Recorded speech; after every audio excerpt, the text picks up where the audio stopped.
K here. All of you know how much I love what Maha's doing, but imagine this. I found out that we can do Maha for our animals too. That's right.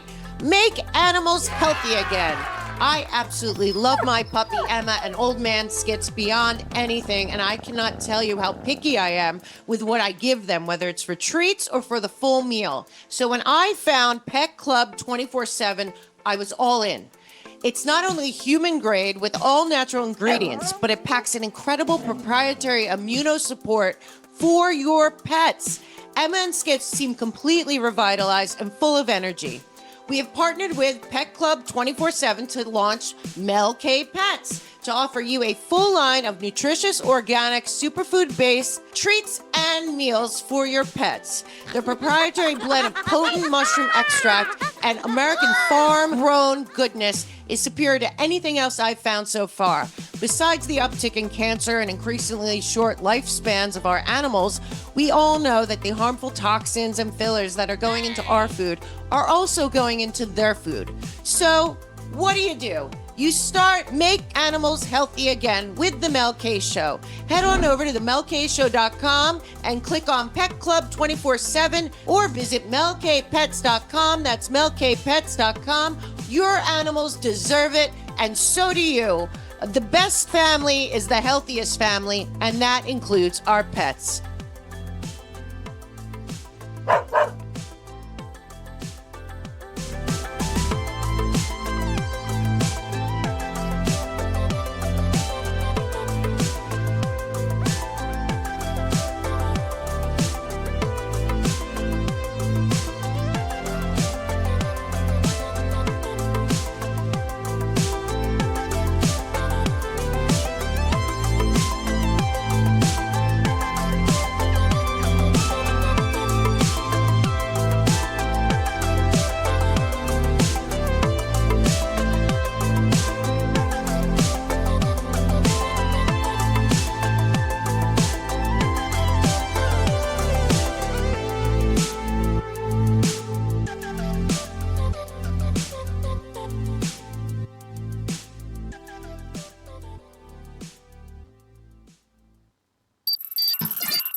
For me, the overarching project is one world government.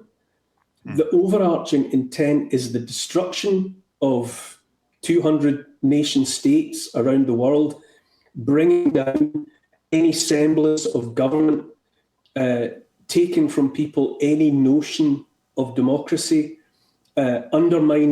using religion and undermining religion simultaneously, setting one faith against another, one colour against another, one creed against another, one political ideology, one sexuality, one gender against another. You know, all of these things are being taken apart with the intention that eventually people have no faith in anything. So that they should have no faith in family, they should have no faith in their nationality, their national heritage, their religion, their heads of state, their political parties, governance as they have understood it. And then at that point, when all of that has been brought down around their ears, the opportunity would finally present itself for the Star Chamber, the one world government, to offer all of the solutions. And it's at that point when everything clicks into place that we would all find ourselves having been marched into or having sleepwalked into the digital cage. That's the project. Yes. Okay, you can cut and that. Also, do you see that? Okay. Well, welcome back to Mondays with Mornings with Mel K. Neil Oliver breaking it down. I hope everyone understands that. And we will talk a little bit about some of these things. I just want to say off the top, as per the title of the show today, where are you going? The title of the show today is, okay, you can... hello. The The title of the show today is important because I, as you know, have a book coming out called Infiltration Instead of Invasion, America Betrayed 1944 to 1954, which has a lot to do with where we are right now and how we got here. But one thing I know for sure is that the No Kings protest, the Name No Kings, okay, the Name No Kings, if you put together all the pieces of the plans since World War II to, I believe, a World War III, that has been long planned to use Ukraine for a third world war as the hub, not a NATO nation, not a reason for America to be there otherwise. Long game plan for the last, I believe, what Neil Oliver is saying, the last World War I, League of Nations. World War II, United Nations. World War III, Agenda 2030. Okay, that is what I believe. A. B. The No Kings is predictive programming. The goal is similar to the Maidan Revolution and all the other CIA, NATO, MI6, Operation Gladio operations that have happened since World War II with regime change. America has been in a color revolution led, I believe, by Norm Eisen and a group of lawfare people that have strategized. Nobody was willing to look into the Transition Integrity Project, which I believe is the hub for everything we've been dealing with, into the 2020 election. No one is holding accountable the 51 intelligence agents that colluded and conspired together. You know, conspiracy is the number one thing people are actually in jail for in America. Conspiracy to commit murder, conspiracy to sell drugs. They use conspiracy, two or more people getting together to break the law, all of that. There was a conspiracy to defraud the people of the United States of America before the 2020 election by 51 intelligence agents, including 4 or 5 who put themselves back in office. The truth about January 6th is that it was planned. Nancy Pelosi needed to cut off any objection to the on January 6th to the 2020 election. There were 10 people who were going to stand up, and then after that, breach. Remember, there were 2 million people there. The videos you saw that were produced by ABC producer who used to work for Good Morning America, I believe, and worked with Nancy Pelosi's daughter and everyone else to put that video footage out on the same day of a insurrection. The goal, I believe, was exactly what happened. 2 minutes after they called for a breach of the Capitol, which didn't really happen, they allowed it.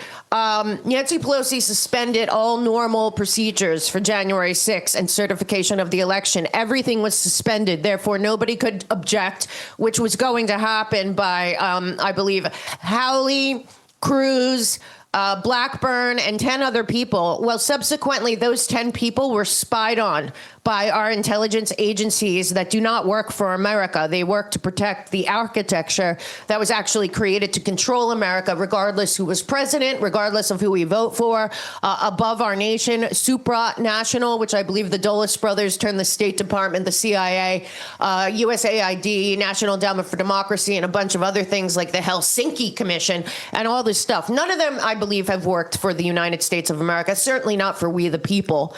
But what is being set up now is a situation that will escalate in violence. They are planning, again, these communist lunatics, for a May Day. Remember, that's their big thing. For a May Day, I believe May 1st uprising. What you need to know is they want to make Trump look like he's acting like a king. Okay? Please decipher what I'm saying for your own sense of where we are. The international group, I believe that many of these people, including Obama, the Clintons, the Bidens, the Bushes for sure, have all been involved in building to kind of exit nation states for global governance, global technocracy, totalitarian technocracy. I think that's why in the 90s, many of them created global institutions and found ways like Gavi and the Bill and Melinda Gates Foundation to get immunity for some reason, not just all of these commissions, but many of the banks, from BIS to World Bank to IMF to all the Federal Reserve banks, I believe that they are still under an immunity where they cannot be investigated, audited, looked into, or anything since 1945, the International Organization Immunities Act of 1945. But then that also went to include the UN, the American ASO, either some other thing, a bunch of other things, everything connected to the UN, World Health Organization, all that. So the Bill and Melinda Gates Foundation have Gavi. Well, Gavi then extended that protection through the UN partnership to them. And I believe that's probably happened with the global Clinton Global Initiative, likely with all the Soros stuff. So there's some sort of immunity that is keeping us stuck here, that it appears to me, at least the Trump administration either doesn't know this, doesn't care, or doesn't want to deal with that. But the bottom line is that a lot of the people funding the global uprisings are protected somehow. There's also a Switzerland compact that if the organization like the World Health Organization, World Economic Forum, Bank of International Settlements is in Switzerland, they have basically the same freedom and immunity as a nation state such as Switzerland. So there's a lot going on there. And I really believe that the goal here is the same as the Maidan Revolution, the same as every other CIA, MI6, Operation Gladio, everything that's happened over the decades. It's really about Trump being forced to pull a Lincoln, Trump being forced to have to do the Insurrection Act or something with martial law or something like that to clean out the threats within our country. We have a huge problem with the Democrat Socialists of America running as Democrats. They are a globally funded Marxist revolutionary group that would like to have a semi-totalitarian one-party system. That group right now is run essentially by AOC and Ilhan Omar with Bernie Sanders, but also it is spread out to many towns, many city councils, many school boards, obviously Mamdani, Johnson in Chicago, the girl in Boston, the real communists running Los Angeles, all of these people placed there purposely. Then we have that they have bonded and work with CARE and the Muslim Brotherhood for the same end goal, even though eventually the two of them would have to fight it out. But I believe the name No Kings is coming from Harvard and some of the people involved at Brookings. This is not coming from the indivisible kids, but it is coming from people who have done color revolutions for decades. And frankly, I think we all have to be very honest. What they want is Trump to look like a king eventually, so that all of these MK Ultra, I think, CPS kids and all of these elderly people who have Trump derangement syndrome do get violent and do force something to happen that is bad for our country. So I would just say in the next several weeks, as we watch what Trump does going forward, you remember we are under attack in the United States of America by a wing of revolutionary communists who believed that with Barack Obama, they would fundamentally transform America into a tentacle of the global governance model, of which Susan Rice and Blinken and Sullivan and NATO and of course Samantha Power and all of the Trilateral Commission, all the CFR, all the people, Atlantic Council, all these people that said that the United States was never essentially separate from Europe. But please know, they will do anything they can to prove to their 7 million people who showed up on the streets in every blue city this past week that Trump is essentially acting like a king. And it's all been prepared for, I believe, the upcoming summer. It's interesting. I just want to kind of reiterate what you're saying is that No Kings is it's basically it's MK Ultra, and so what we've learned is that the more you repeat something, particularly a phrase or anything that elicits an emotional response, that's part of the programming element. I thought it was interesting. So you said it's May 1st. Is that when they're May Day? Okay. Well, it's a communist holiday. Right. So May Day all of our unions are completely captured. Okay, so not only is it the communist holiday, but it's a pagan holiday. And one of the pagan traditions, is May king and queen rituals, crowning a May queen and selecting a May king to symbolize the return of life. Bonfires, lighting fires on hillsides to represent the sun's warmth and celebrate the fire god, Bel, B-E-L, or Belanos. Right. So, I mean, it's really interesting that there's a lot of crossover between kind of the... Also, when the No Kings thing came out from the Indivisible Theater kids, which are very dangerous theater kids, about a year ago, this is very, very similar to when a year before the 2020 election, the Transition Integrity Project, led by John Podesta and the Center for American Progress, and Rosa Brooks over at the communist, what do they call it? Critical Legal Theory law school known as Georgetown Law, started saying that Trump wouldn't leave office when he lost. At the time, we had not had COVID yet, and Trump was kicking ass.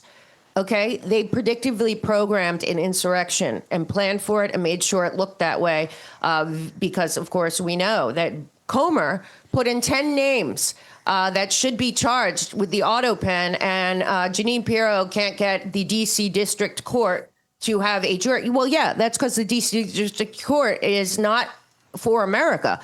This is the most biased, vile, criminal, activist court in the country. And frankly, it is a court of a vassal state that is not a real state, that is actually a 10 by 10 plot of land controlled by Congress. You really have to understand that in D.C., everyone is bought and paid for. Everyone. We should have ended Citizens United. We should never have had that, but we should also end lobbying. Lobbying is legalized bribery, and it is the one thing, I think, more than anything else, that ends the voice and the vote of the people. But what we've also allowed is lawfare, and lawfare led by Norm Eisen and other people from Harvard Law, Berkeley Law, Stanford Law. I mean, I can show you the whole list of people that have been doing this lawfare, but they're not new. They were all involved before. Whatever the case may be, they had plans for Europe to try one more time, World War I, World War II. What was the goal of the Third Reich? Most people don't know. It was to destroy the entire, essentially, continent of Europe, put it all together, including Russia, and then run the world out of that continent, Germany being the head of it, but out of Brussels and Geneva, and then using us, America, as the military and the force, and essentially laundering every single taxpayer dollar we have into endless wars for profit until they got what they wanted. And frankly, I feel like that's where we are. We have these lunatics running the EU, still pushing for World War III on that continent so that they can destroy the continent and guess what? Rebuild it. You know who's involved in that? Again, the fraudulent German Marshall Fund. We paid for the EU, the United States of America taxpayers. We paid for the reconstruction of Europe that now they want to destroy again so that they do the same model. It happened after World War I. It happened where they created the BIS. It happened after World War II, the German Marshall Fund. It happened because the United States has paid for everything having to do with the false climate change dialogue, thanks to the fraud, gigantic fraud, of convincing the world that there was some kind of climate situation and throwing Al Gore out there in Hollywood and giving an Oscar to The Inconvenient Truth, which has proven not only to be a lie, but to be a propaganda piece for global governance. So I go ahead if you want to finish.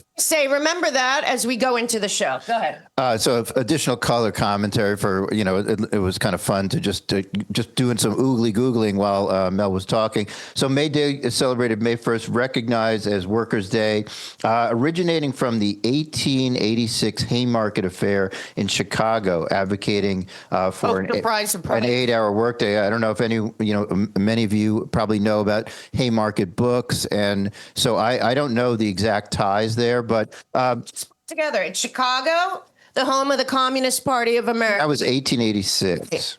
And it was the Communist Party of America.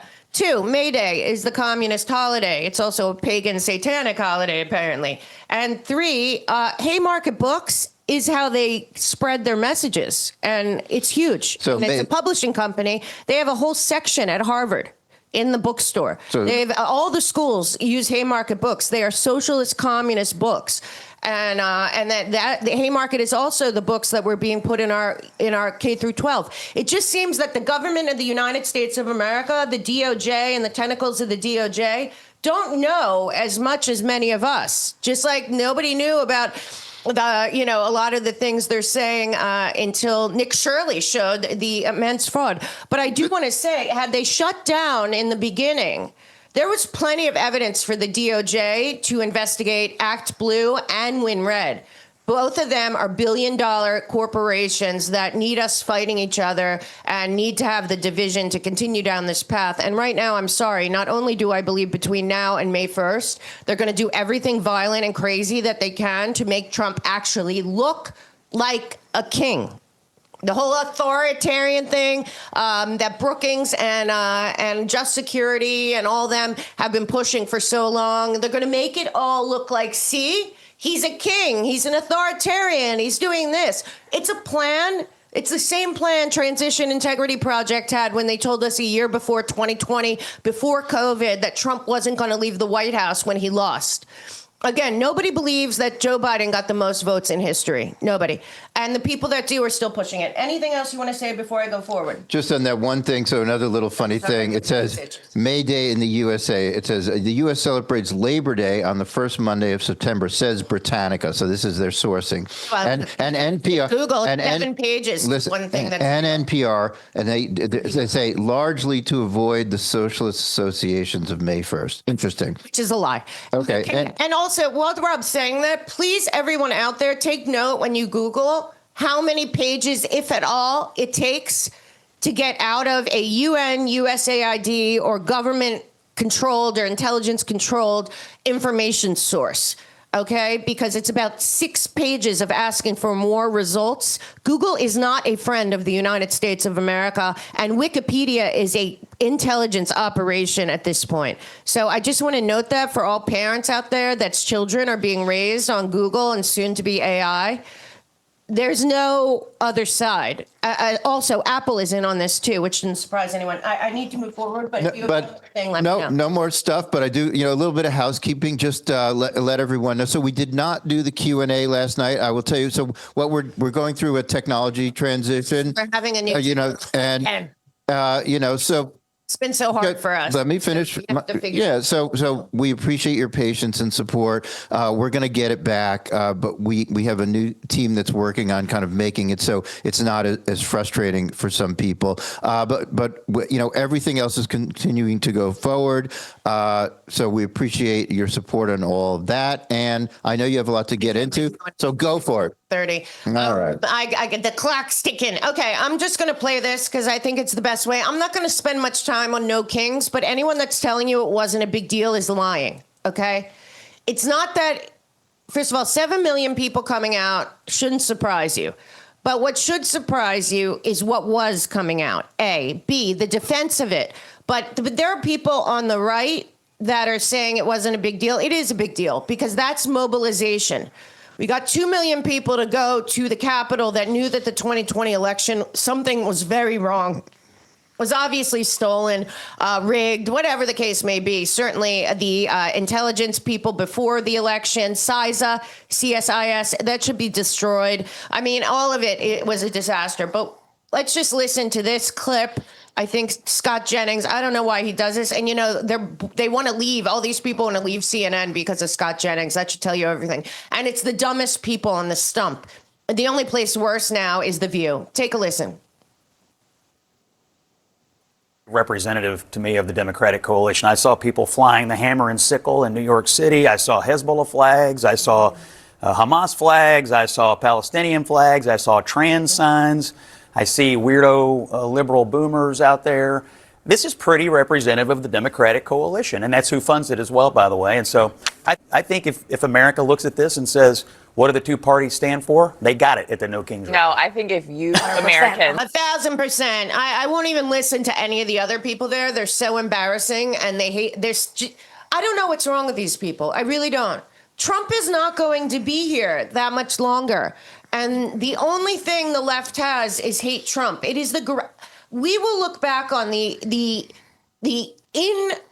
inconceivable, irrational, self-destructive hatred of Trump and anything and everything he does as such a operation. I'm telling you, it is so off the charts. But just for those of you who didn't bother taking a look, this is New York City. So don't be surprised. New York City is completely captured. Okay, so Working class revolution! Working class revolution! There is only one solution! Communist revolution! Communist revolution! There is only one solution! There is only one solution! I mean, from my perspective, this would not be such a big deal if it was an isolated situation, but thousands of people. Thousands of different marches all over the country, and we're getting leadership elements into a lot of states, cities, and localities. Obviously, in particular, New York with Mamdani, but we've talked about a lot of the big blue states. Well, they have to understand, your friends out there that vote Democrat, if they don't understand that the Democrat Socialists of America are not Democrats, they hate Democrats. They are using the name Democrat because it's a shield, but people are voting straight Ds. Trump haters are destroying our country from within, voting straight Ds for literally foreign-funded communist revolutionaries who would like America to be a totalitarian, technocratic tentacle of a global governance model that is actually global communism, in my opinion, more like technocracy, which is totalitarianism on steroids, with algorithms and AI and technology running everything with no dissent, because there won't be an opportunity for dissent. And the American people still, I don't think, get it. And they don't care, and it's really sad. But the saddest part of all is that every single union, every single union has been infiltrated. This happened starting in the 60s. Most people don't even know because they don't put it in the history books about the Weather Underground, about anything that happened, the revolutions of the 60s, post-Vietnam, any of that. But it's not in our history books. And you know that Obama and Valerie Jarrett essentially had a deal to rewrite our history books. So much isn't in there. And then the 1619 Project and all this stuff that came in, and anti-racism, that is what your children are learning in school right now. And I don't know what is going on, but it's got to stop. The worst of the worst people, I think the most dangerous person in the United States of America to our children is the head of the American Federation of Teachers. Not only is she a childless lesbian communist that has never had her own children, nor has ever really been a teacher, but she also is very aligned with International Communist Party, International Education International, which is essentially running both of our it's the International Communist World Government World Education arm that is essentially aligned with both of our teachers' unions. So Randy Weingarten, of course, showed up in the most captured of states. That would be Minneapolis, Minnesota, for the biggest rally, which shouldn't surprise anyone. Operation George Floyd and the violence of ICE all happened there by accident, coincidence, and the biggest No Kings rally. But take a listen to Randy Weingarten. This is the woman somehow that runs the teachers union. And don't forget, teachers are absolutely destroyed if they do not participate in paying their union dues. They try not to hire them. Worse than that are the people that are involved in administration, the school district, what are they called? Superintendents. But again, all of the unions, this goes for Hollywood unions, this goes for hospitality unions, this goes for workers unions. They have all been infiltrated to become community organizing organizations. Many of them run out of Chicago, which is the hub of all of this. But take a listen. This is the woman running our school system in America. And don't forget, at Davos, for whatever reason, she was on stage with the Global Governance Agenda 2030 groups saying that she wanted to connect 100,000 United States public schools with the World Economic Forum. And don't forget, they already teamed up with the fraudulent fact checkers at NewsGuard to make sure that every school in America has a class of media literacy, which is exactly the opposite of what it sounds like. It is the idea of fact checkers, and it's technocracy on steroids, that our children won't ask questions if it's coming from CNN, which is insane. But take a listen. This is the head of our teachers union in the United States of America on stage at the rally. Again, I'm not saying anything that she's a childless lesbian that's married to a woman and was never a teacher. I just don't know how somebody like that ends up being in control of our school system. And the teachers that are coming out of our colleges being taught about critical education theory and essentially coming out of college knowing nothing except for how to train children to be activists and revolutionaries at this point. Take a listen. Okay, Minnesota!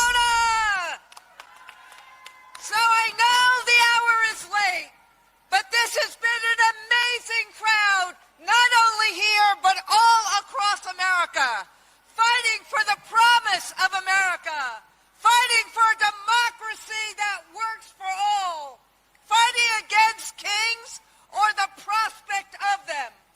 Now, Prospect of them, I'm telling you. Because once a teacher, always a teacher. So here's the social studies teacher coming out in me today. Democracy can feel like an abstract concept.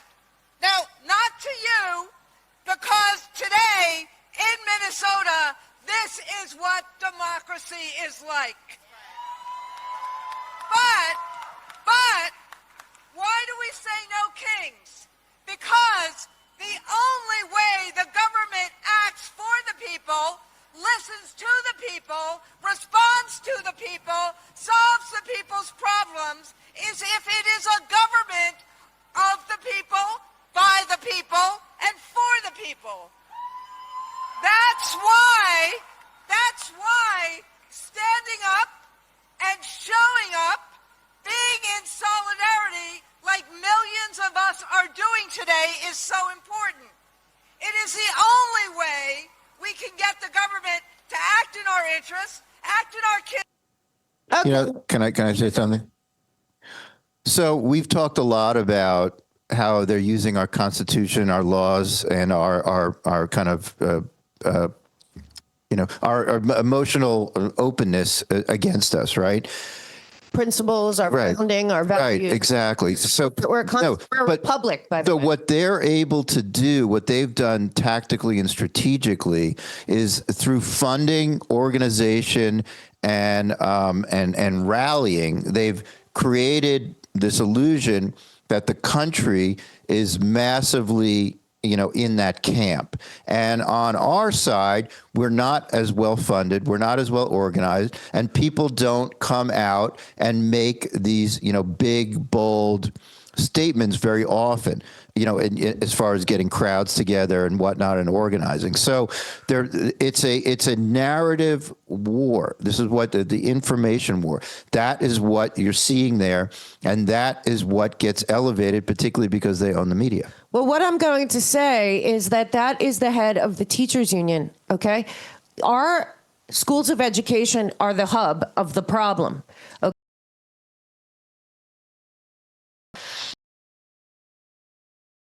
United University professors groups and all these and communists and teaching critical whatever theory. But critical education theory, DEI, not teaching the basics, not teaching how to teach, has become normalized because of people like this woman. This woman is the most dangerous, I believe, for our children in this country because she is running the curriculum of our nation, as is Pringle on the other side. They're both Marxist communists. They don't hide this, okay? But again, she's lying to the people. We are not a democracy. Our founders did not want a democracy. Two, if Trump was a king, this wouldn't be happening. Okay. And maybe all these people who have been defrauding and running the color revolution would have been arrested by now. We're 8 months out of the election. Nobody's done anything in the DOJ about election fraud. They didn't even bother at this point to do anything about Act Blue. Act Blue is running all of this. Act Blue funnels the money to the NGOs. Act Blue is a criminal operation, and it was proven already. And yet Act Blue still runs 8 months before the election. I have no doubt WinRed is similar. All of the money and then all of the foreign money, nobody's been held accountable. Hans Bergwies, Singham, I don't really see much happening there. We haven't seen any, raids. And I do want you to know they are ready. They not only believe that they will take back both the House and Senate in the midterms because they don't think the right is aligned. They don't the right's all fighting amongst themselves, whether it's about Iran or Trump's failure. Oh, the libertarians are gone. They all now hate Trump. I mean, it's just such a mess because the stakes we face when they take over the House and Senate are very bad. But let me just get into some news now that you're not going to hear probably anywhere else. First of all, the special election that happened this week was shocking. We live in the county. And what happened was... The county of Palm Beach. Yeah. And what happened was the district that has Mar-a-Lago and us in it went Democrat. And everyone that we know in our neighborhood, essentially, we moved somewhere on purpose that is... I don't believe in left and right, and I don't even care anymore about Trump or any of that. What I care about is freedom, liberty, the Constitution, all that stuff. But where we live, we have a very solid amount of Trump supporters in our area. We live right near Mar-a-Lago. And everyone the next day was like, what happened? How did this happen? This seems crazy, this is people move down here for freedom. And a lot of them move down here because this is a very strong red area in this area I'm in. So Palm Beach County, it turns out, special election volunteer John Pennisi stole an encrypted access key and computer equipment from a voter registration terminal during a training session at the election offices. Authorities recovered the item from his home after the March 24th vote. The election results in Democrat Emily Gregory flipped the state House district, including President Trump's Mar-a-Lago estate, by roughly 800 votes. Pennisi was arrested days later on theft charges. Okay, first of all, that is called, what is that called? That is called election fraud. Election fraud. I thought there was none. A. B, very emboldened and brazen. Second, he took it when he was in a training session. I'm telling you, our election commissions are problems all over the country. The election commissions are something that every single person that cares about free and fair elections should be looking at. More than that, the voter rolls really matter, and there's many reasons why. But as much as all of that, the people that are volunteering on the left don't care about cheating. I've told you many times about the AME church network that was run during the 2020 election in every big city, essentially, by Clyburn and for Biden. And that was like a deal, okay? But now we have this again, and we have Tina Peters in jail for something separate. She saw fraud, and she was an elected commissioner by the people.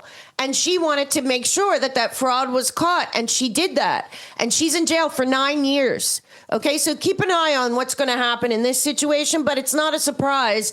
And if the American people that want free and fair and honest elections aren't getting involved in the election commission, in looking into and overseeing their local election people, and in getting involved in precinct captains, and in voting, and in training, and in all of that, well, you are going to see more and more of this, because it's been going on for decades, and they deny that it is. And now they caught this guy because it was so crazy that this woman, and she had like 1,000 TV commercials in Florida. Remember? Every single commercial for weeks was for this woman if you watched regular TV in my area. So again, lots of money poured into her, then an obvious cheating situation, and I think we should have to rerun that election and not wait for some kind of investigation and let this woman take office. But we'll see what happens. But again, if you are not getting involved early, now, in your county, then, when they take over and turn our country into a totalitarian controlled, because you're seeing AOC and And Bernie Sanders, they're out there warning about Palantir and Palantir's relationship with now the Department of War and with all different areas of our government and how it's track and trace surveillance, and they're building the Panopticon. Well, the Panopticon, controlled by AOC and Bernie Sanders and the revolutionary communists and their friends at CARE, is a very different one than the one that I'm trying to fight against now. And we're 8 months away, and when they have the keys, believe me, you are not, this is what, that nobody has been arrested. Nobody, not one person has been arrested that has committed criminal offenses within our government, including Ilhan Omar and this representative from Florida who hasn't even been removed from the Congress. And it's very clear that she stole a lot of money during the PPP stuff. But I just need you to know that if you're not getting involved locally in your election stuff because it's boring or you don't have time or whatever, okay, but they are. And they're not Americans. They're not pro-Constitution. They're all being fed this idea that Trump's going to act like a king because they're going to create the illusion that he is, and they're all going to jump. The whole authoritarian thing Mark Elias and Norm Eisen have been pushing for 5 years is not an accident. It is a strategy. In Georgia, I don't know how this is happening, but in Georgia, people did get involved. And 3 weeks after the Georgia Senate failed to pass a bill requiring hand-marked ballots for the November election, a revamped House bill with the same requirements was approved. If this is not something that is happening where you are, it is time to get involved and do something like this. House Bill 960 would have added a 12th Superior Court judge to one of the worst counties. The amended bill presented by Senator Greg Dolezal, Republican, in Cummings on Friday contains some of the same language as Senate Bill 56H, which failed on the crossover day. But it turns out now that in the new version, it has a $10,000 fine that election boards were facing for each ineligible voter to $100. Now it looks like essentially what is coming from this bill is that this bill is essentially now you have to have hand-marked ballots. So as we know, they found all these voter rolls, and I mean, not voter rolls, ballot, I guess the person in the election commission has to sign the thing that comes out of the computer after the computer does it. Well, about 300 of those were not signed in Georgia. So what is going on now is that election officials will be required to have pre-printed ballots at each voting location and publish a voter turnout list by midnight on election night. They're not happy about this, but they will also, nothing will be held without a signature on it. So you got to get involved locally. Again, this is one district in Georgia. It is not the whole state from what I can see. But again, I don't know what the DOJ is doing about any election fraud. I know Tulsi Gabbard 7 months ago told us that they had evidence of the 2020 election being stolen, but I know that Act Blue is still running their operation that funds a lot of it. So I don't know. Act Blue is also funding Indivisible and No Kings and everything else. And we proved on this show easily that Act Blue has a lot of problems and should have been investigated long ago. Not 8 months, 7 months now before the midterms. But we'll see what happens there. Speaking of investigations, if you do not know, because you probably don't, Bank of America now has been forced to pay $72 million to settle a federal lawsuit that accused the bank of ignoring Jeffrey Epstein's sex trafficking organization operation. This is joining, Bank of America will be joining with $72 million, JP Morgan Chase that paid $290 million, and then a separate settlement of $75 million. Deutsche Bank also $75 million. So a lot of money has gone out. That means that they know who the transactions are with. They are not going to charge anyone in the Jeffrey Epstein case, according to Todd Blanche. And I just still don't know why. I really don't know why. I don't know why Epstein was a client for 30 years, essentially, of JP Morgan, had interactions with 14 people, including a very close friend, Jess Staley, there. Also, we know about Kathy Rumler, who was Barack Obama's main counsel while he was president, being like as close with him. We know about Tom Pritzker and many other people. Dubin, a lot of these people have come out. And how about the fact that many people have been debanked, including By J.P. Morgan. People that we know and other platforms that have shut us down for reputational risk or things like that. And these guys just let it go for as long as they could. And Comer sent a letter August 31st to Scott Bessent, U.S. Treasury, asking for no later than September 15th all suspicious activity reports filed by banks in conjunction or reference to Jeffrey Epstein or Ghislaine Maxwell. As you know, I hope you know, J.P. Morgan Chase was very involved in the 2008 controlled demolition of the banking sector to consolidate power. Rob's bank was too small to save, as were thousands of banks across the country. But we, the people of the United States, bailed out J.P. Morgan. They ended up, I believe, paying $11 billion fine in that year that they made $850 billion. Okay, then there's the whole shipping thing with the drugs in J.P. Morgan that never got to the bottom line. Then it was the manipulation of gold and silver that two low-level guys were held accountable. Then there was the Madoff case, where they were instrumental in the Madoff case, and they got fined $1.5 billion on a year that they made well over $800 billion. So at this point, there's an even bigger problem, because there was an FBI agent that was coming out, a whistleblower apparently, coming out about suspicious activity reports that were changed by J.P. Morgan after Jeffrey Epstein's arrest. So before Jeffrey Epstein's arrest, there were barely any suspicious activity reports. It looks like after his arrest, something was changed, and there were over 4,000 suspicious activity reports over 20 years.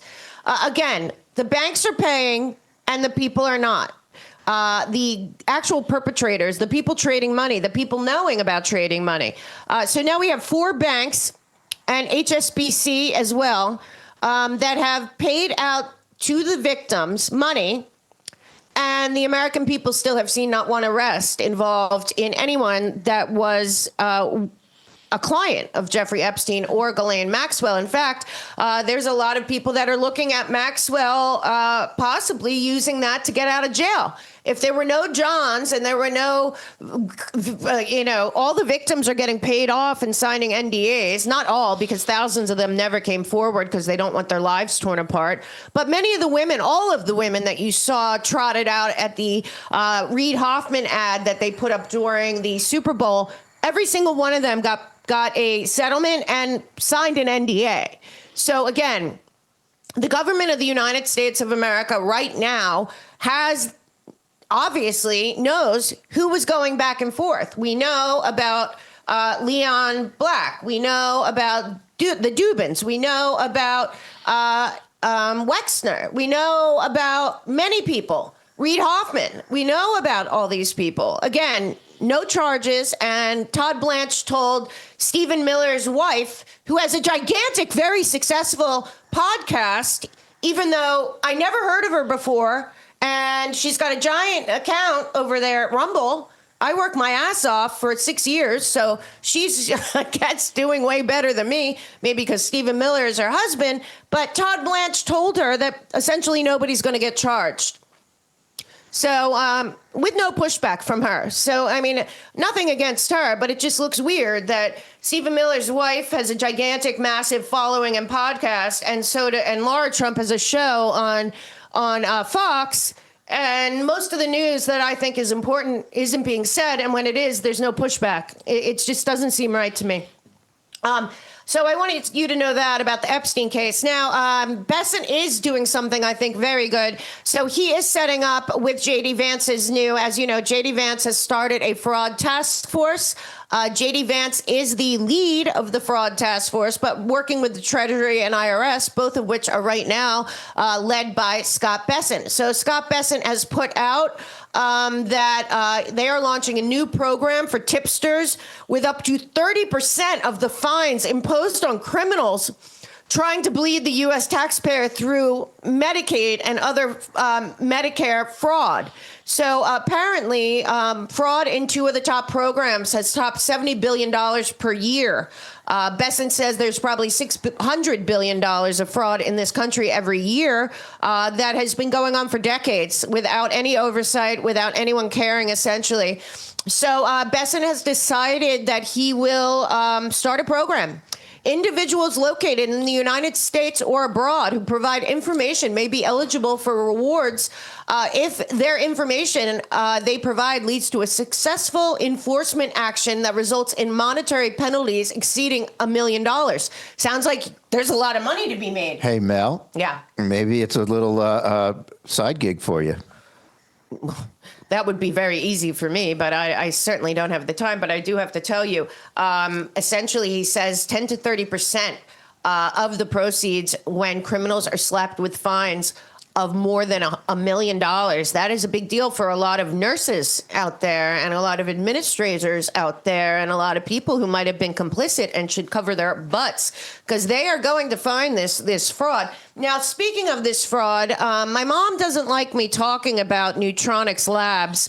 She said that I really should keep my personal life to myself. But I did want to just give a push for one more second because we met with Dr. Fong and Ron from Neutronics Labs, and there's a great deal right now, speaking of healthcare, and that's because a lot of things that we were told for decades didn't work and you had to get a prescription from your doctor. It's actually quite the opposite, and Neutronics Labs has a great product that Rob's been using, and it's really changed his entire MO, including his mojo. After dark, if you know what I'm saying. I don't want to upset my mom. But Neutronics Labs, this is an amazing product. I talked to Dr. Fong for about an hour this week, and this comes from his mother, the original Dr. Fong, and they had found that these specific red deer antlers, which regrow and regrow, that they have this proprietary blend that is like a miracle thing. And I didn't know about this. Then I looked it up, and it's not only true, but they've known this for centuries, essentially, in China and around the world. But in America, I never even heard of this before, and it's truly incredible for Rob lately, and I can't believe it. And I really want all of you to take a look at neutronicslabs.com. You can use MEL for a 10% off or get auto ship for 50% off and a free bottle of IGF-1, which is what is really, I'm taking this too. I'm also taking the women's formula. Yeah, because women's and men's. What they use, this proprietary blend that China has been using for like 2,000 years. And his mother went to New Zealand when she's the senior Dr. Fong. They're Chinese, obviously. And they went there, and frankly, it has had amazing effects on people with everything from ALS to heart problems to, erectile dysfunction to, not that Rob has it, I wasn't pointing at you. But I'm just saying that we are so impressed with this and taking it every day. So if you do take it, please reach out to me and Rob and let us know. We want to know what everyone else. Yeah, what I can tell you, roundtable. So it's really easy to take. It's you take a few droppers and you swish it under your tongue for 30 seconds twice a day. It's really easy. It tastes great. It helps with muscle building. It helps with brain fog. It helps with cardiovascular health. So it helps with it allows for more production of nitrous oxide, which opens up blood flow. So it's really a great natural cure, and we encourage everyone to do the auto ship because it really is a great savings. Well, and it's good, and it's easy, and it's a game changer. And I used to take like Red Bull and all that crap, but now I take my green juice from Chemical Free Body. I do my Covey Light. Rob mixes me up a great drink in the morning, and now I do this twice a day under the tongue, and it's making a real difference in my energy, and it's all natural. Everything we're taking right now is natural. So check it out, neutronicslabs.com. /MELK. /MELK. Back to our story. Now, I need to move forward because I need to talk about some of the criminal elements that are not being reported on. But let's listen to Besant talk about this program. And again, there's many, I believe, nurses and administrators and doctors and pharmacists out there that better watch themselves. But at the same time, if you are involved, I would start thinking about getting in touch with Besant. Apparently 700 people since he announced this last week have already reached out with whistleblower complaints.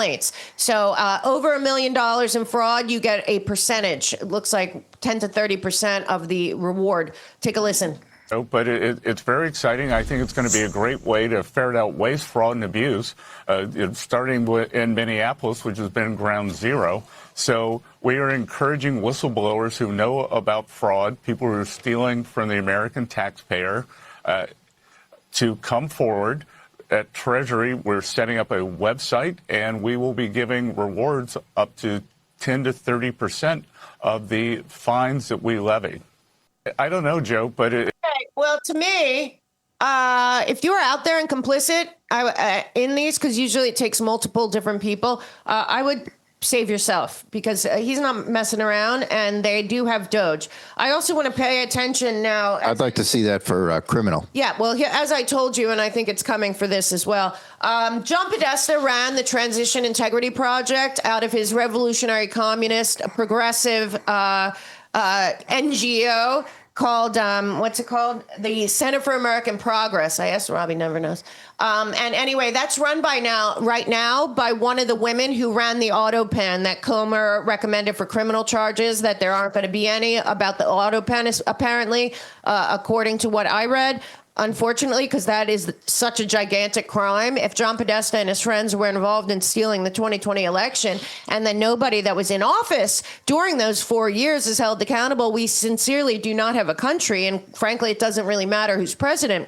There was a group of people around them, the Donilon family, Klain, Neera Tanden, Jill Biden and her assistant, a whole bunch of people that were running the auto pen, which means they were running the country and policy. And they were in tandem, running it with the West Exec Advisors that ran the shadow government foreign policy while they kept Trump tied up in fake hoaxes during his first term. And Blinken and Avril Haines and a whole bunch of other people went across the street and continued running the Iran deal and all the policies. So setting up Ukraine for World War III, knowing that they were going to get Trump out of there by the end of his first term, which they did. And frankly, now we know. So John Podesta's Green Fund, as you know, was the AutoPen Group gave John Podesta $375 billion that he was in control of when he was the climate czar.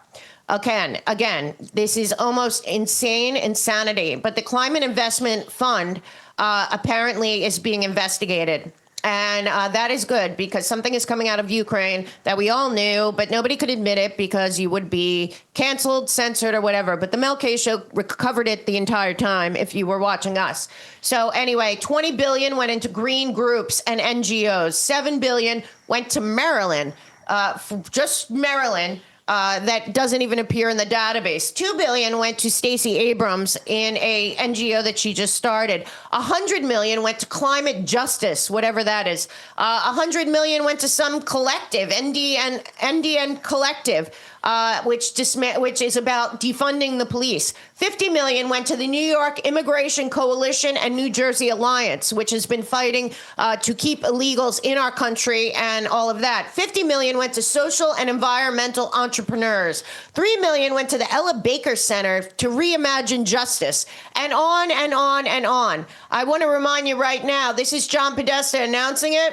Almost zero of it went to anything having to do with clear energy. In fact, a lot of the money went towards NGOs that are suing right now to turn back on the energy-rich America that we used to have. This is John Podesta talking about it. I assure you that $375 billion that him and Neera Tanden, and remember, Neera Tanden, who's standing next to him, had control of the auto pen and will never pay a price. Also, both of them involved in the Transition Integrity Project that was launched before COVID and the pandemic hit. And next thing you knew, Trump was going to not leave office when he was very popular. That's because they made him very unpopular, which they're going to try to do with the No Kings narrative. It's the same thing as the first term.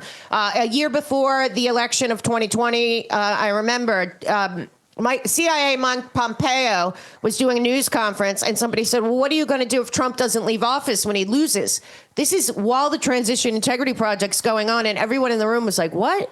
It's because they already planned it, just like they already planned for the whole country to turn and say, oh, my God, Trump is a king. He is an authoritarian, because they're building the energy to support that. So their lunatic frontline, Hitler's youth and all these people that they're training, like the Red Guard trained the youth in communist China, are going to implode. Like, see, he's a king. We got to stop the king. Take a listen to this. As Karine noted, we're marking the one-year anniversary of a truly transformative piece of legislation, the Inflation Reduction Act, which is the largest investment in clean energy and climate action ever in the United States, in the history of the world.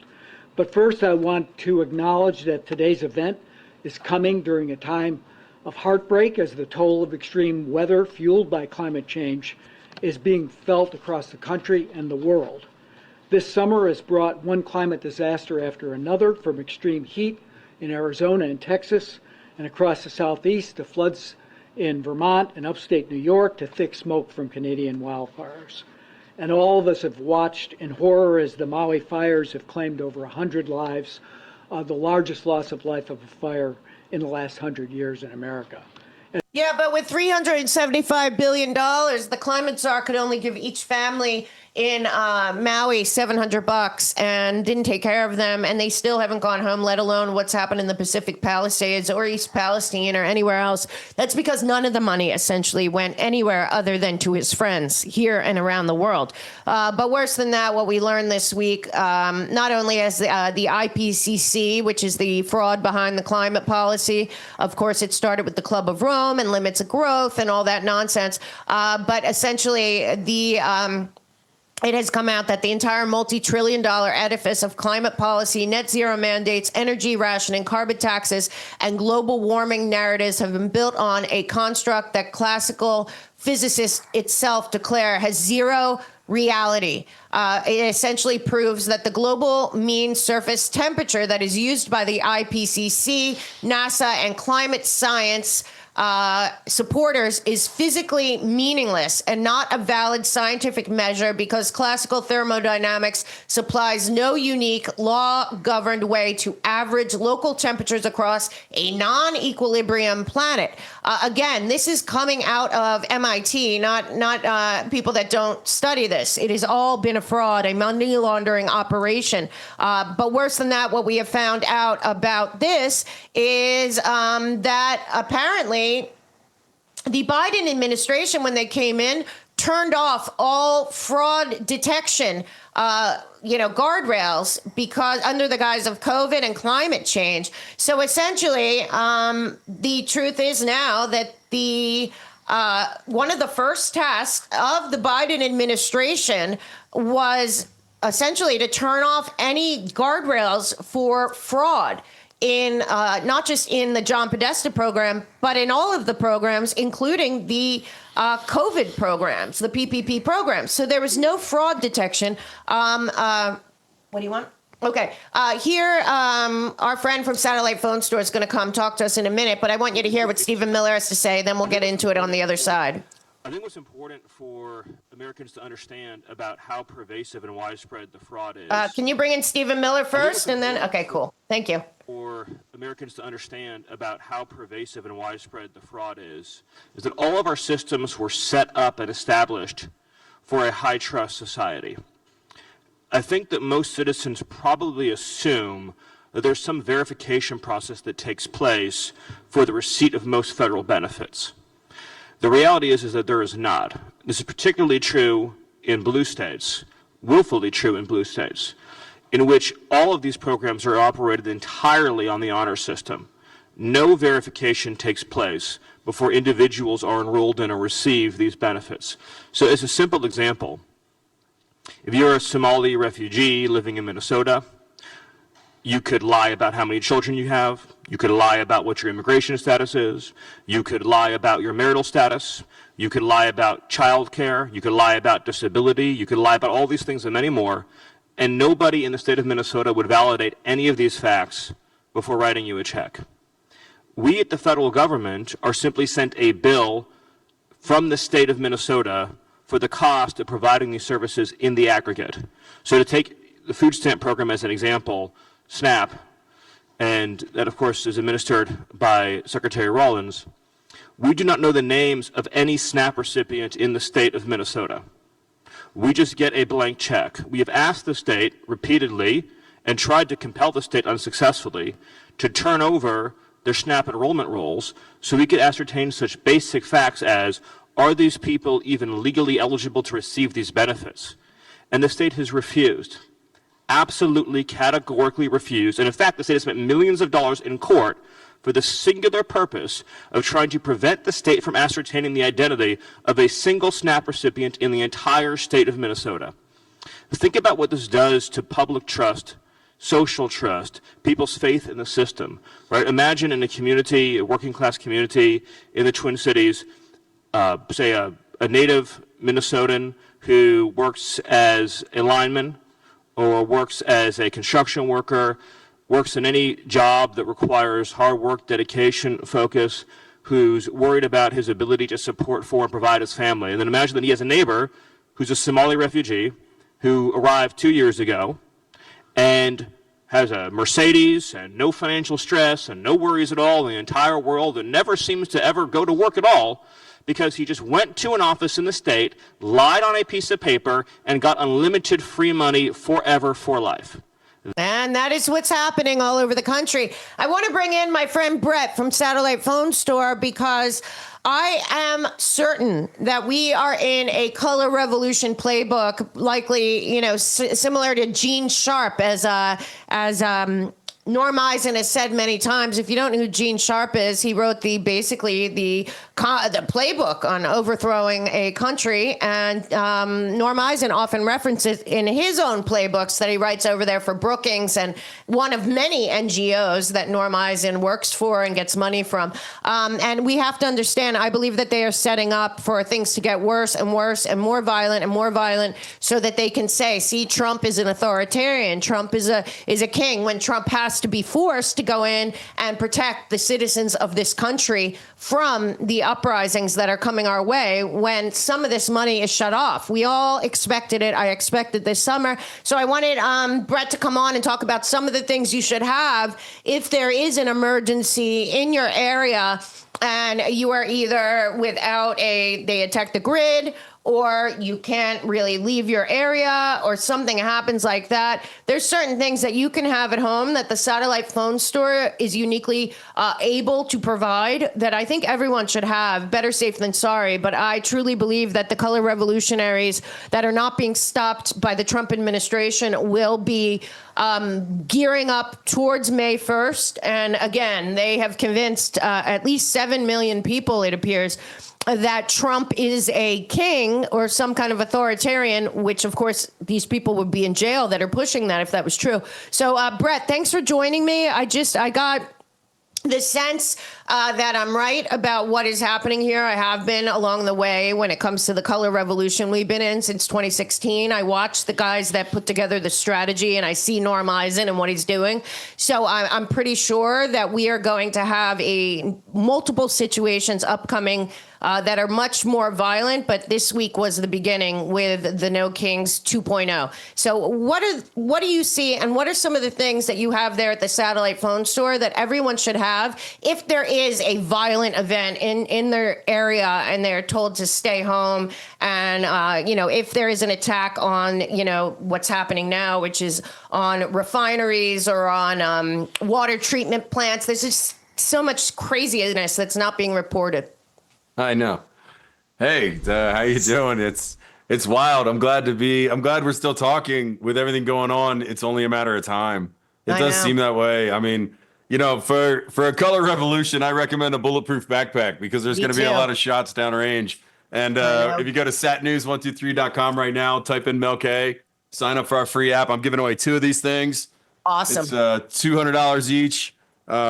And I'm also going to throw in some of these waterproof and windproof lighters here because Yeah, because the world is in chaos. That's thanks to Satellite Phone Store. We're working together.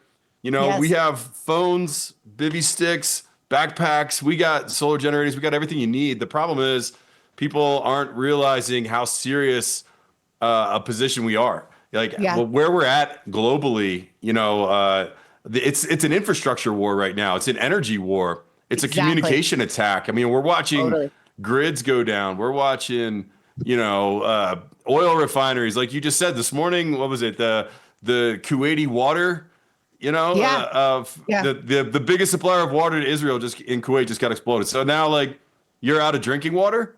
Do you have a life straw? I mean, these are that's 3 days. You die 3 days, and by day 2, your eyes are bleeding, your lips are chapped, your tongue is swollen so big that it's splitting in half in your mouth and you can't swallow. I mean, it's not like you can go like 3 days on a jog without water. I mean, they are attacking your energy. They're attacking your food. And another person we work with that's a great warrior for truth, Mike Adams, just reported that the urea is gone. The global supply of urea is gone. And urea, for anyone that doesn't know, is used in products like makeup and things like that, but it's also used in fertilizer. It converts to ammonia, and then the plants can absorb it, and it helps in growth. And that's a worldwide supply, and that's gone. So if you like to eat or you like food, the fertilizer is getting knocked out, is getting destroyed. So, you know, we're just, you know, I hate the panic.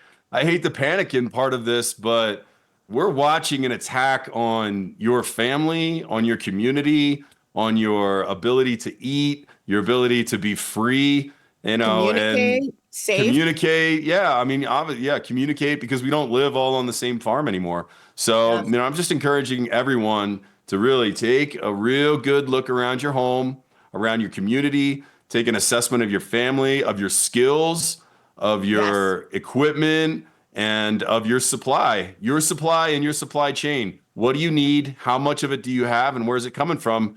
And then track, you know, what you should do in the interim, because, I mean, the window is closing, sadly. Yeah.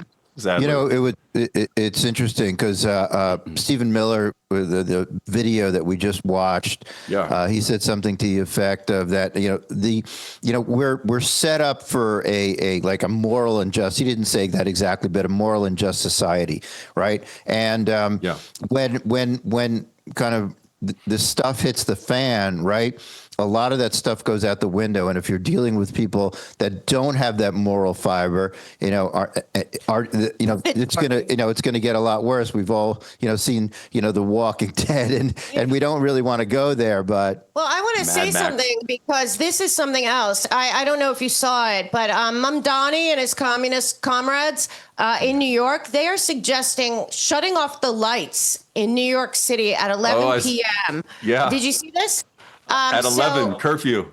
Right. So, okay, let me just tell you, the first thing I thought of was that movie, The Purge. And I'm not kidding. That's how scary this concept is.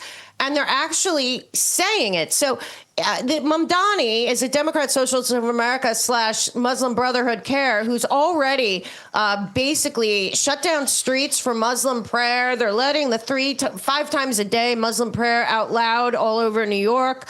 The people in New York seem to not really realize that this is real. But at the same time, they put out right here, it says the Dark Skies Protection Act, again, based on total fraud of climate change. But the climate change is all a commie operation anyway. Essentially, they're saying they want Big Apple businesses and residents to hit the off switch on lights from 11 p.m. to 5 a.m. to save energy, help migratory birds avoid light pollution, preserve and enhance the state's dark sky while promoting safety for people, birds, and other wildlife, conserving energy and reducing our carbon footprint, and preserving the aesthetic qualities of the night sky. This is New York City. Remember, the city that never sleeps? So not anymore. What is going to happen? But imagine that they're actually pushing this. And again, it's going to go through Boston, Chicago, Los Angeles, Sacramento, San Francisco. They're all going to follow suit. What in God's name? So now you're thinking about Okay, so what if I have to leave the house, the backpack, but also like all the things you're talking about is they want to shut. How are you going to communicate if you have to shut off your energy at night? It's like the United States people don't realize that we've lost the battle with your governments. We have been infiltrated in every level, and just name your infiltrator, right? Like, so you're really down to your own. You're down to your family, your community. You know, I hear people talk about, you know, local action and things like that. And yeah, local as in like your house, your neighbors. Right. Like, you know, the school board is lost for the most part. You know, they're government funded. So you can get in there and speak all you want. And I see all these great people at town hall, but you know, at the end of the town hall meeting, the politician just takes his big fat paycheck, goes home, flips you the bird, and then does some insider trading. I mean, they don't care. Nobody cares, you know, but we care. I care about you. I care about your family. Care. Yeah, exactly. You guys care. And the people care. Your neighbors care how you're doing, because if you're not doing well, there's a really good chance your neighbors aren't doing so hot either. So, you know, it's really just time for the United States to unite as citizens and build the infrastructure from the ground up, because we put our faith in a group of people in suits and they have sold us out. I mean, really, at the end of the day. You know, what's important is that you know, we come together and we have the tools, because when you have the tools, it gives you you're in a much stronger position. You can think clearly. You know, you're not going to be panicked, and you can be a resource for your neighborhood. So, where do people go? What do we want to tell them? How can they get engaged with what you're doing? Yeah, thanks. You know, first stop is sat123.com. You know, come check out the gear. Just see all the stuff we have. Familiarize yourself. Maybe you're not even familiar with some of the things like Faraday and EMF and frequencies and you know, bulletproof backpacks. Maybe you don't know how lightweight they are, and that you know, kids can carry them, that they're not what they used to be. Right. And then get familiarize yourself with communication, right? Yes. How do you talk to the ones you love? How do you get your information? How do you order your food? Right? Like, and then go down to your energy, right? And just kind of assess yourself. That's number one. And come to sat123.com, learn about all the gear that we have. We're here to help. We have great customer service. We like people. We like you.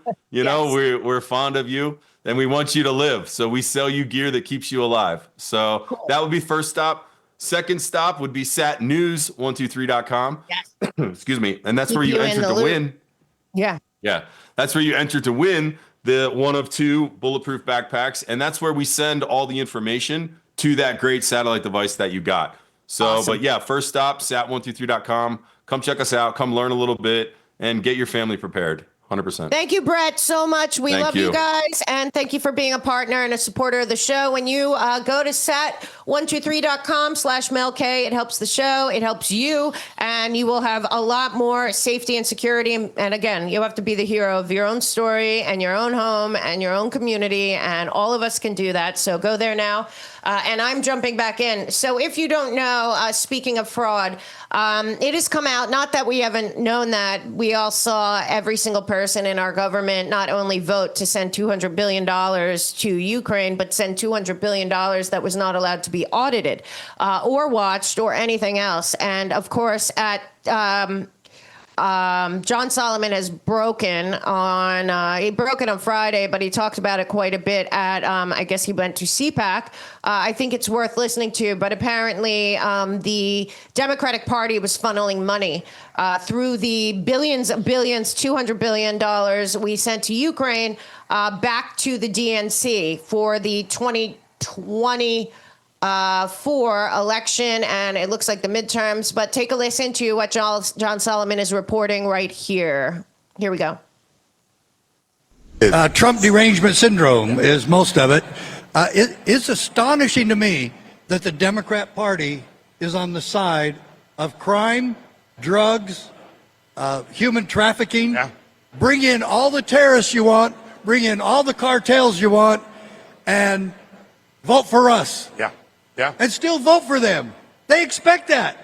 And so far, it's working. Yeah, it's crazy.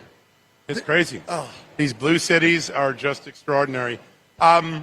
What is the key? Obviously, we made a lot of progress since Donald Trump got back into the White House.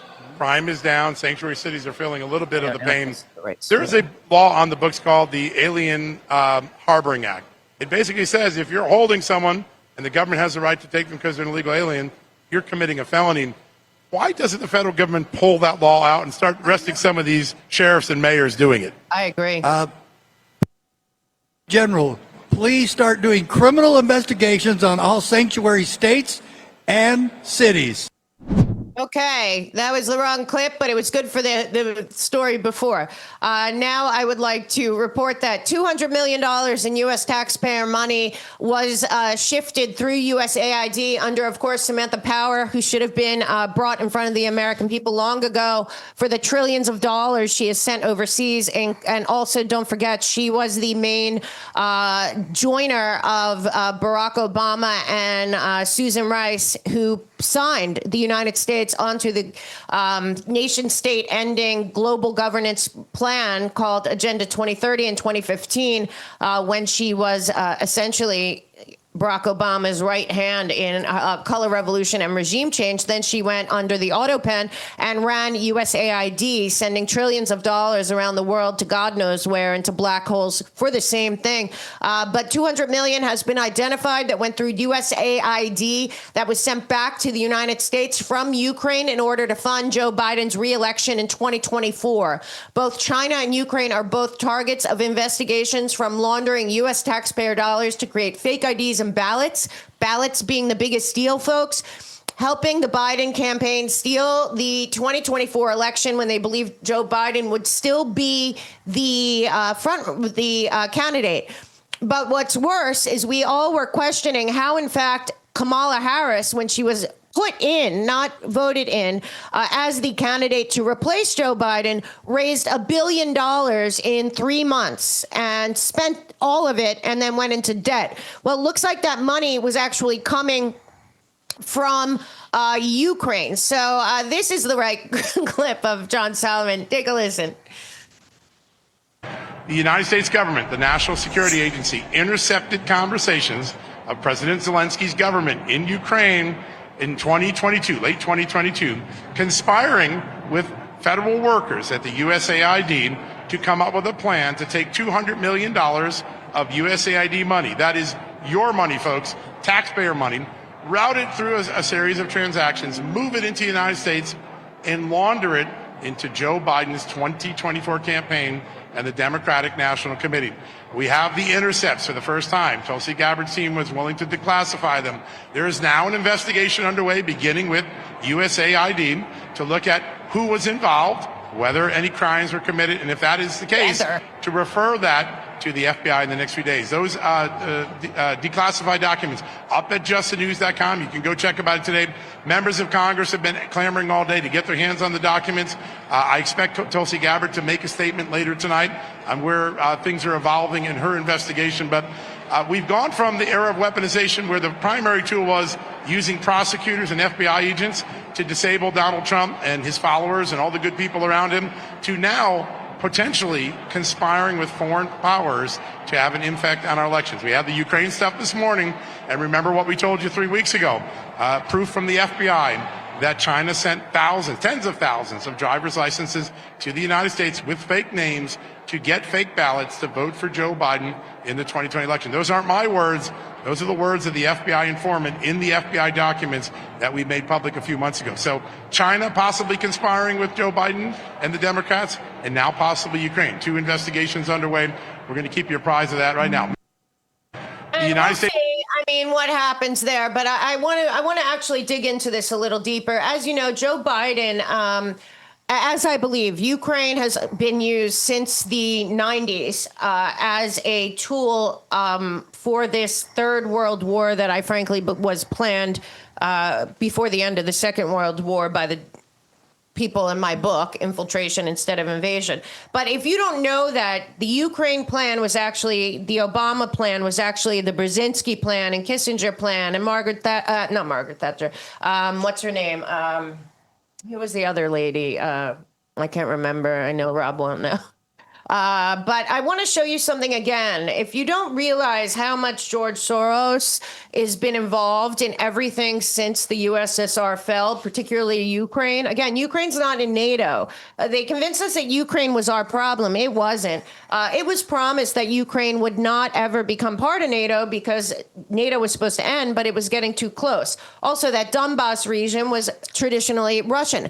What people are not being told is about the George Soros NATO World Order document that he wrote. It's still online in 1993, followed by the Brzezinski Council of Foreign Relations document, followed by the Atlantic Council, and all of the international groups that would be CFR and the Chatham House, and what everyone was working out post-World War II for the next consolidation phase, which I believe we are in. And Obama, his foreign policy was very much about arming Ukraine in order to cross the red line, force Russia to defend their country, as far as they believe, and do everything they could to kick off World War III, which Trump was getting in the way of, thinking of normalizing relations with Russia and taking a different direction. Well, Russiagate and the Ukraine impeachment were both to not allow Donald Trump to do that, including the false Russia hoax with a CIA operative who got anonymity as a fake whistleblower, and the Vindemans, and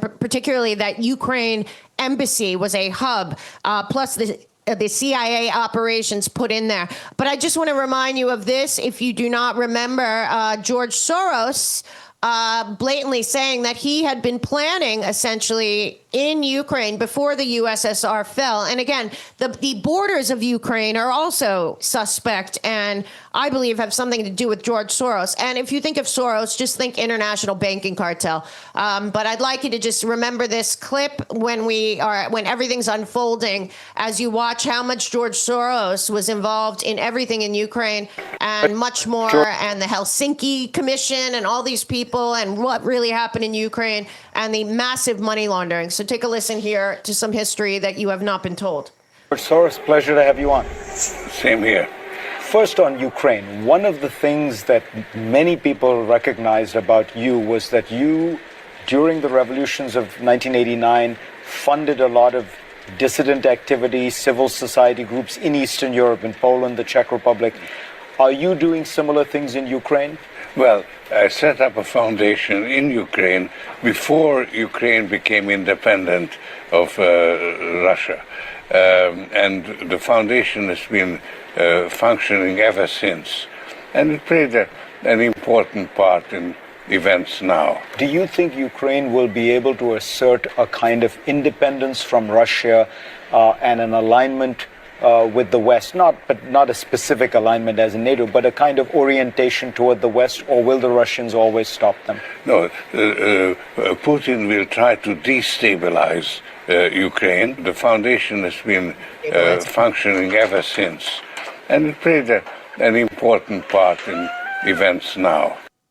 Okay, so it's very important that we find the history and get it out there, the truth about what happened, what is the situation in Ukraine, and what has it been since World War II.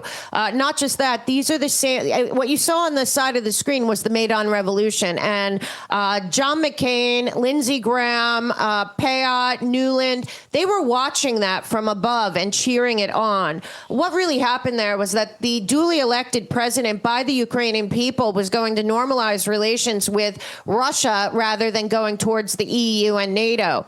They could not allow that to happen, and essentially Newland and Barack Obama's regime and NATO took over that country with a color revolution in 2014 that Trump came into looking at and wanted to know what was happening, and instead they didn't allow him to know what was happening. I also want to remind you that before Trump won, they knew very well. I think the whole Russia collusion, Ukraine, everything was about that they had been going with this Brzezinski, Soros, global international banking cartel, war for profit, World War III plan to kick in out in the aftermath to Agenda 2030. And frankly, they knew Hillary Clinton was on the same team. She was already preparing for global governance, as were all the globalist billionaires that have global NGOs. Hello. So don't forget that it was also a senior advisor at Soros Open Society that helped Hillary Clinton come up with the plan to get the fake dossier on Donald Trump with MI6, Steele, and Halper, and all of them. There is a letter from Leonardo Bernardo. He is the senior vice president of George Soros Open Society Foundation in 2016, July, before the election of 2016. He basically said that they did an analysis on the DNC hacking, which appears solid. Well, we know that the DNC wasn't hacked from outside. It was hacked from inside because it appears to me that a Democratic worker that you know of as Seth Rich or somebody did it from the inside. It was too big. It had to have been happening from the inside. The story is and has not been proven, but it's very shady how the FBI handled this, how he was shot on the street, nothing was taken, his laptops disappear, and we still haven't gotten the laptop from the FBI all these years later. But the guy who was preparing, so Leonardo Bernardo in July 2016, working for George Soros, wrote a letter to Julie, who was Julianne Smith, Hillary's advisor, essentially saying this is an important story because it would be the first time that we know of that a state deliberately used the infiltration and publication of data to interfere in a U.S. election. And it was a good idea to put it on Putin and then demonize the relationship that did not exist between Putin and Trump.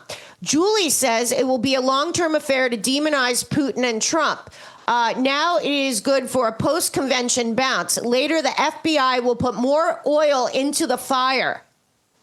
Outcome is far from clear as Americans are more keen on their own woes, and Hillary is hardly good looking as far as the credibility is concerned. Anyway, things are ghastly for U.S.-Russia relations. So they're saying here they want to use it. Later, George Soros's man, Bernardo, says Hillary Clinton approved Julia's idea about Trump and Russia hackers hampering U.S. elections. That should distract people from our own missing emails, especially if the affair goes to the Olympic level. The point is making the Russian play a U.S. domestic issue to harm Trump.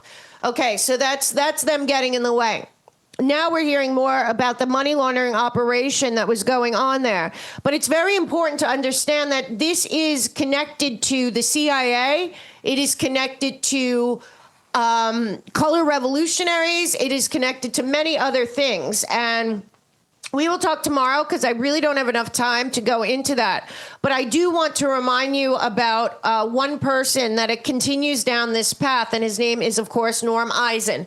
Norm Eisen happened to have been the ambassador in the Czech Republic when there was a whole bunch of color revolutions under the guise of protecting corruption. That's what they do. They go around the world, Samantha Power, Victoria Nuland, the NATO team, the Project for a New American Century, Norm Eisen and his friends, protecting democracy from corruption when the corruption is essentially them protecting themselves from their own corruption. But I just want to remind you, Norm Eisen and his co-conspirators, who included Jamie Raskin, Eric Cimarella, Adam Schiff, and Alexander Vindman, were all involved in the fake Trump impeachment. Robert Mueller also never investigated any of these people, never looked at any of these people. The Ukraine embassy was never investigated. It was all shut down to create the Ukraine story. Eric Cimarella was the only anonymous whistleblower ever. We are waiting on the Atkinson's memo to be, I hope, released today, where it looks like Mary McCord worked with Atkinson and Sally Yates, another contributor to the Russian hoax and everything else, to essentially make an exception for Eric Cimarella to be a whistleblower, getting the information from Vindman, who Vindman and his brother are very embedded there in that Ukraine situation, and the very shady Ukraine embassy during the Obama administration, which was essentially run by Biden. He was the point man for Ukraine, if you didn't remember. all of this happening, Obama presided over essentially the entire overthrow of the duly elected president there and the putting in of now 1, 2, 3 following leaders there. Right now, if you don't know, Zelensky is not the legitimate president there. Actually, his term ended almost 2 years ago. But Ukraine has been captured and under martial law. Ukraine no longer owns their country. It's all been sold but underneath them. And frankly, why would Russia even want that? The idea that they want another influx of money is absolutely disgusting. But Norm Eisen and Jamie Raskin and all of them were involved in everything anti-Trump. And I think you have to remember that the color revolution was brought to us by these same people who are essentially bringing us the No Kings revolution in America. Please just take a quick listen to Jen Rubin and Eisen. Have gone through the now exile of Bovino, and many people said, oh, it doesn't matter who the people are. Norm and I know you, were very much in favor of going after Kristi Noem. And now there's bipartisan support for getting rid of her. I don't know if you saw the statement from Jamie Raskin, which was so magnificent and explained why it's important to impeach her if she won't go, why it's important to get the facts out on the table. Norm knows a little something about impeachment and Jamie Raskin, but I wonder how important it is now that you have Republicans pointing the finger. Okay, so Norm knows something about impeachment and that. I'd like to remind you that Norm Eisen was the prosecutor in the impeachment who led the impeachment in Ukraine? Oh, right. That's right. Adam Schiff and Jerry Nadler. Raskin, to me, is a commie. If you look up his father and his background, he never should have. They let a lot of communists in. Elizabeth Warren. They're just all sickening. Anyway, I just want to remind you that Norm Eisen was the prosecutor on the in the evidence they considered and the findings in the Intelligence Committee report that the president solicited the interference of a foreign government, Ukraine, in the 2020 U.S. presidential election. Professor Feldman, did President Trump commit the impeachable high crime and misdemeanor of abuse of power based on that evidence and those findings? Based on that evidence and those findings, the president did commit an impeachable abuse of office. Professor Carlin, same question. Same answer. And Professor Gerhardt, did President Trump commit the impeachable high crime and misdemeanor of abuse of power? We three are unanimous. Yes. Okay, so let's understand what they're saying there.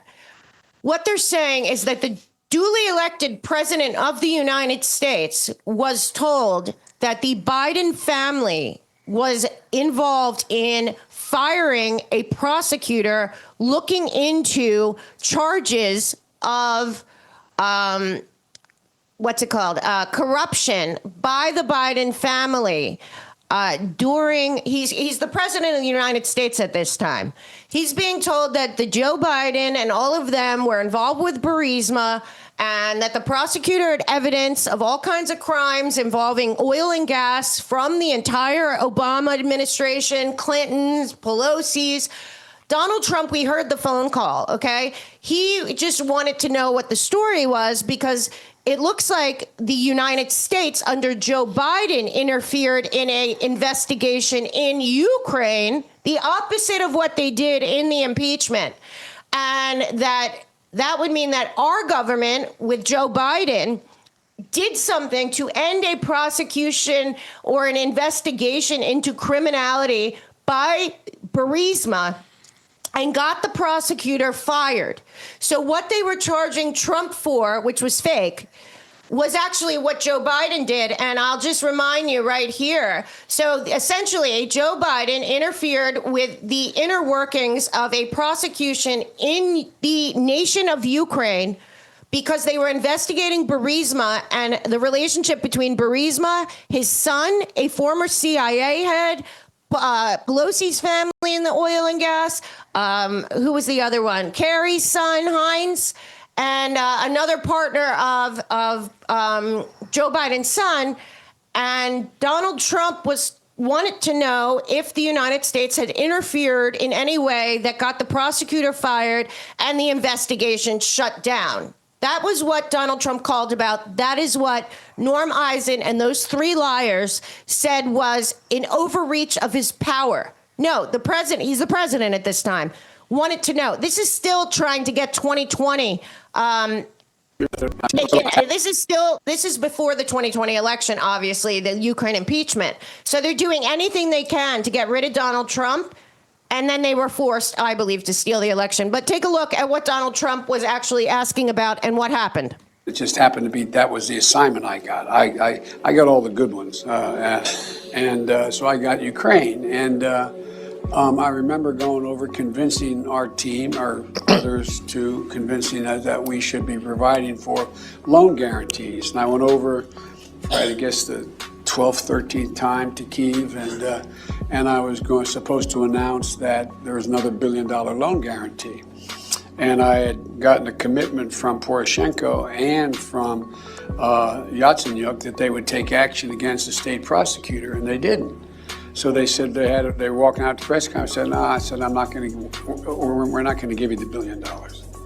They said, you have no authority. You're not the president. The president said. I said, call him. I said, I'm telling you, you're not getting $1 billion. I said, you're not getting $1 billion. I'm going to be leaving here. And I think it was, 6 hours? I said, I'm leaving in 6 hours. If the prosecutor's not fired, you're not getting the money. Oh, son of a bitch.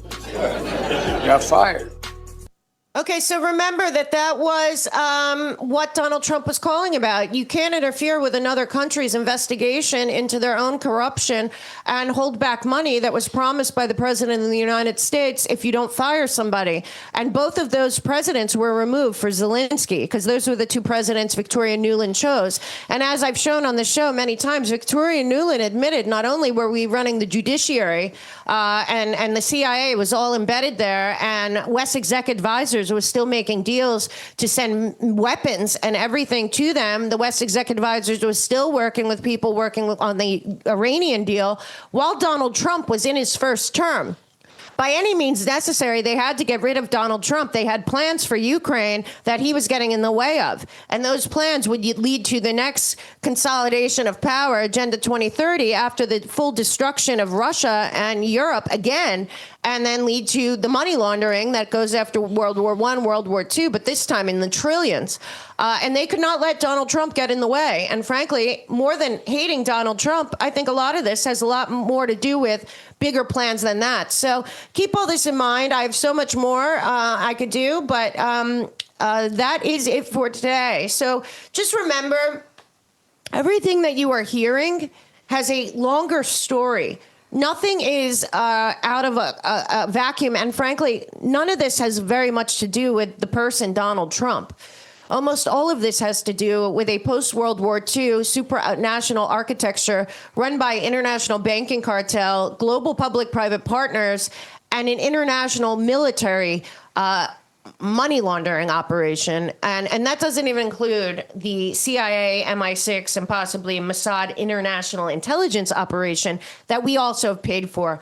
The people of the United States of America, all of us, have been looted, lied to, and manipulated. And now we see those same people setting up the same thing that happened in 2014 that they were all involved in, happening on the ground in the United States of America. And they want to make it so crazy that they turn around and they see Trump's a king, see Trump's an authoritarian, when he tries to actually save our country from being burnt down and destroyed from within. And those 7 million people out there are a big deal, because nobody is being held accountable. Nobody is being held accountable by this DOJ. And don't tell me one more time that I don't even care at this point.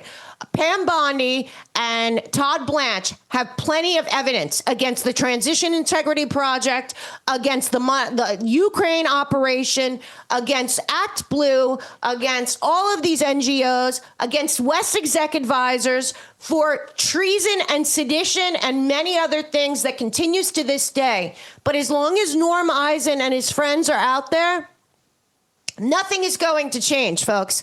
If they're too scared to go after Brookings and Atlantic Council and everyone that undermined Trump and Steady State and all of the CIA operatives and all the people 51 intelligence agents and all of that, then it doesn't matter who's president because the DOJ is too scared to go up against the international intelligence operation that is running the controlled demolition of America. They know who's running it, okay? They know. And they want to sit there and they want to, I don't even know what they're doing. They're doing a thing on the Mar-a-Lago raid and a grand conspiracy and all of that. But honestly, our country has been turned inside out and upside down by these NGOs and this outside money and the money laundering and the weapons laundering and the black ops and all of that. And you know what? They're not going to charge anyone in the Jeffrey Epstein network. Who do you think the same people are? So anyway, I'm just at a point where it's like we have 7 months to the midterms. If they win the midterms, I'm just going to show you one last thing. Rob's going to kill me. But I just want to make it very clear that who is running this are people that are, they know what they're doing.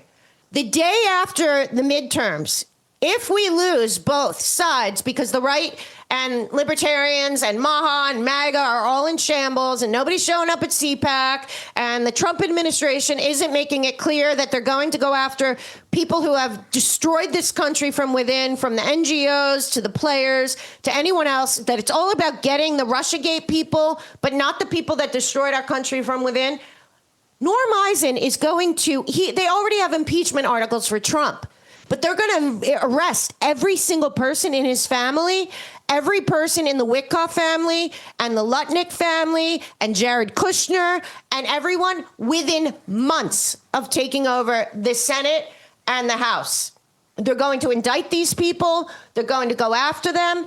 And this right now, 7 months before the midterms, no one has been arrested. Not one person, not one NGO raided, nothing. I'm sorry, I'm just going to play this. And this is Norm Eisen. He has been running the Color Revolution and the Lawfare, obviously, since 2016. I can prove it. I've proved it on shows with Kash Patel, okay?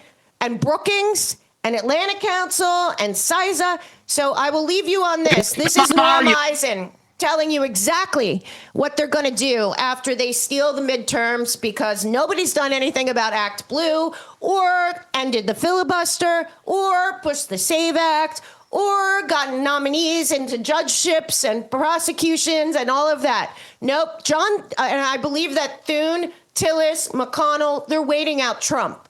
I wouldn't be surprised if some of the people surrounding Trump are waiting out Trump too for 2028. But I'm telling you, they will turn this country into Ukraine in the second half of this term if we lose the midterms to these people. Take a listen, and I will let you go right after. This is Norm Eisen telling you exactly that. It's the only ethics rule that was so important. The founders and framers of our country put it in the Constitution. And of course, conflicts of interest. How, in a time of war, the aftermath in Gaza, the war in Iran, you have a senior American representative like Mr. Kushner raising money in the region at the same time as we have these incredibly complicated conflicts. It is a mess and a scandal of the kind that we really haven't seen in modern American history. Emoluments. Okay, let me be very clear. Whatever is going on at the DOJ, we are weighing. They are going, I am telling you right now, they are going to start impeachment proceedings against Trump, Bondi, Hegseth, and Kash Patel day one of taking over, okay? And nobody's trying to stop it. There's no organizing on the right. Everyone's split up. You got Tucker and some of the people that were really good at motivating people completely angry and splitting things up. The Maha people are furious. The libertarians are out. The diehard Trumpers hate anyone that's not 100% into Trump. And in the meantime, we're having a communist color revolution. And frankly, in 7 months, we will see what happens. But the DOJ, the FBI, and the rest of the agencies, I mean, it's 10 months since Tulsi Gabbard told us they had evidence of this and that and the other thing. It's been, months and months since Comer put in his report about the auto pen and the pardons. I mean, just being honest with you guys, please be the hero of your own story. Please think about life beyond politics and Trump and what matters to you and your family and your future. I'm doing shows every Sunday with Clay. I had this great woman, Sandra, on that her and her husband took their life by the horns and turned it around. You have to do that where you are. Also, Satellite Phone Store, we're not just partners with them because they are very good to the show and have, thank God, kept us going, but we want you to get everything you need because the color revolution has been going on since 2016. And at this point, the Trump and DOJ, FBI, and the rest of them haven't stopped any of the key players at all. And they are all funded by international money as well, Soros and the rest of them. So anyway, lots of love to all of you. Have a great day. And I have a lot more tomorrow. But please keep an eye on reality. Reality is that the right is completely fractured and the left has completely psyop their people, and they're going to get worse and worse until all hell breaks loose. So please protect yourself and your family. They're just getting started. And anyone that is telling you that the No Kings events are no big deal are lying to you. They are a big deal, and it's a long-term plan to destroy us. Thank you so much. We'll see you tomorrow. Make sure you tune in to Mel K in the mornings at 12 Eastern every single day. We are doing a daily news show that'll keep you up to date with the things you're not getting anywhere else. The Mel K in the morning show is your place to get morning news daily. Whispers of freedom loud in the night. Anonymous fighters ready to ignite. They hack the code, crack the chains. Endless courage runs through their veins. Dancing in the digital light they go. For justice and truth their actions flow. Riding on the waves of bytes and bits. Anonymous Americans never quit. With every click they defy the lies. Fighting for freedom under moonlit skies.